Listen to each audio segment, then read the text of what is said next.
Quand on me voit aujourd'hui, on ne s'imagine pas forcément que j'ai beaucoup douté. Et pourtant, ça a commencé très tôt.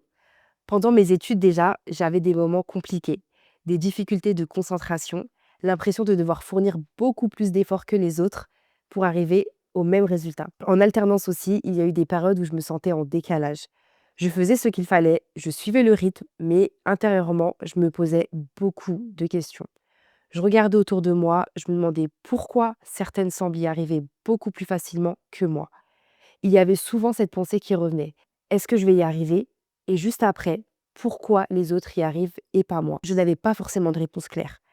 Alors, je continuais, pas par certitude, mais par authentisme. Oui, je faisais ce qu'on attendait de moi, j'avançais même quand c'était flou dans ma tête, mais à un moment, j'ai commencé à envisager autre chose. L'idée de partager mon expérience.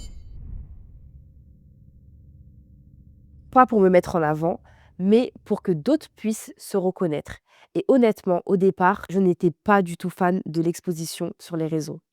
Me montrer, parler de moi, sortir de mon cadre, ce n'était pas du tout naturel pour moi. Mais aujourd'hui, on sait que pour attirer l'attention, il faut souvent sortir de ce cadre. Montrer plus, se livrer plus, parfois même exposer des choses très personnelles, comme sa vie privée, sa famille, son intimité. Mais ça, ce n'est pas ma vision. Moi, si je suis là, ce n'est pas pour faire le buzz. Ce n'est pas pour attirer des gens avec du factice. C'est parce que je crois profondément que des personnes peuvent avancer et se reconnaître dans un parcours, dans une réflexion et même dans un vécu. Mon objectif n'a jamais été que tout le monde me suive, mais que les bonnes personnes se reconnaissent, que celles qui doutent puissent se dire OK, je suis pas seule. Et surtout, je peux passer à l'action. Peu importe le projet, peu importe la forme, l'essentiel, c'est qu'elle n'ait pas l'impression de se travestir, de devoir exposer des choses qui ne sont pas alignées avec leurs valeurs ou leur éthique. On peut avancer en respectant son métier, en respectant qui on est. Et on laisse les gens s'intéresser à nous pour une chose précise. C'est vrai, ce chemin-là est souvent plus long, plus difficile aussi, parce qu'il est plus simple de faire des clics avec du contenu qui amuse, qui choque ou qui expose beaucoup.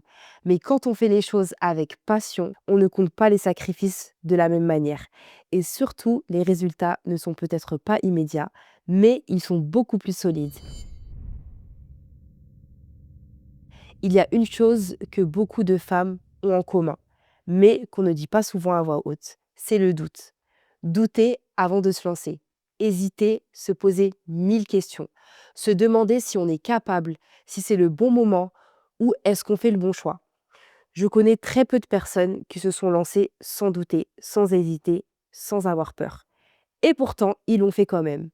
Pas parce qu'elles étaient sûres à 100%, mais parce qu'à un moment, rester là où elles étaient devenait plus lourd que le risque d'essayer.